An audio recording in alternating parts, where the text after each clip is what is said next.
You, John Fitzgerald Kennedy, do solemnly swear.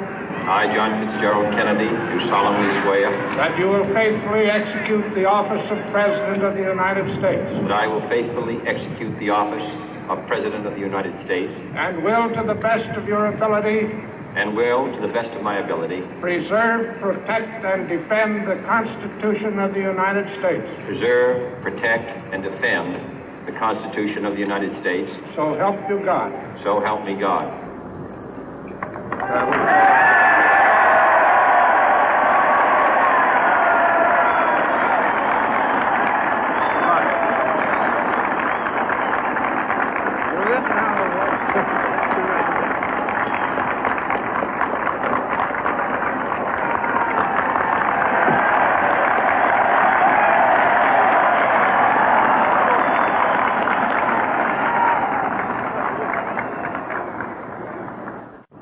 Vice President Johnson, Mr. Speaker, Mr. Chief Justice, President Eisenhower, Vice President Nixon, President Truman, Reverend clergy, fellow citizens. We observe today not a victory of party, but a celebration of freedom, symbolizing an end as well as a beginning, signifying renewal as well as change. For I have sworn before you and Almighty God the same solemn oath our forebears prescribed nearly a century and 3/4 ago. The world is very different now, for man holds in his mortal hands the power to abolish all forms of human poverty and all forms of human life.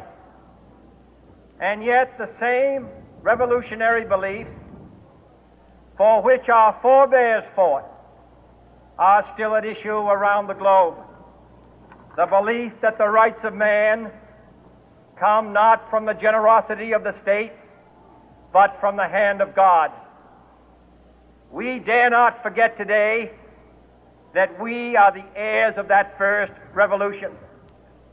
Let the word go forth from this time and place to friend and foe alike that the torch has been passed to a new generation of Americans born in this century, tempered by war, disciplined by a hard and bitter peace, proud of our ancient heritage, and unwilling to witness or permit the slow undoing of those human rights to which this nation has always been committed and to which we are committed today at home and around the world.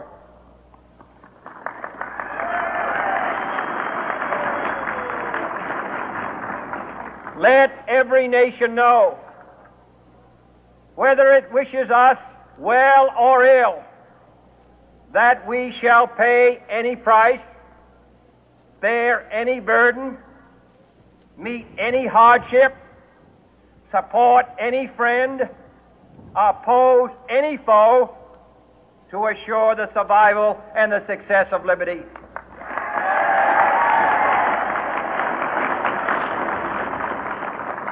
This much we pledge and more.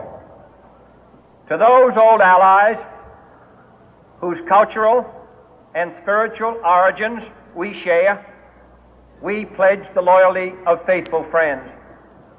United, there is little we cannot do in a host of cooperative ventures.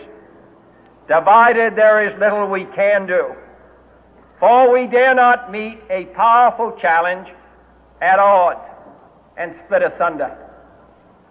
To those new states whom we welcome to the ranks of the free, we pledge our word that one form of colonial control shall not have passed away merely to be replaced by a far more iron tyranny.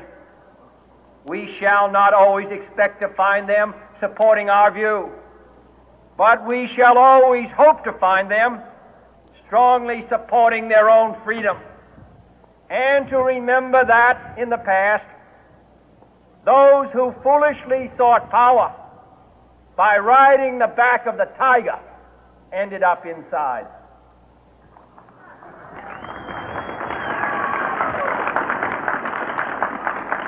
To those people in the huts and villages of half the globe struggling to break the bonds of mass misery, we pledge our best efforts to help them help themselves for whatever period is required, not because the communists may be doing it, not because we seek their votes, but because it is right. If a free society cannot help the many who are poor, it cannot save the few who are rich.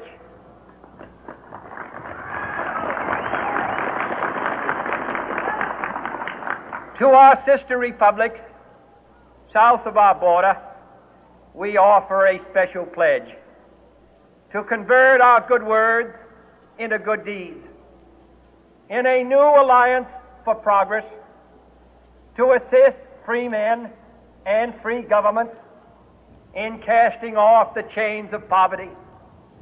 But this peaceful revolution of hope cannot become the prey of hostile powers. Let all our neighbors know that we shall join with them to oppose aggression or subversion anywhere in the Americas. And let every other power know that this hemisphere intends to remain the master of its own house.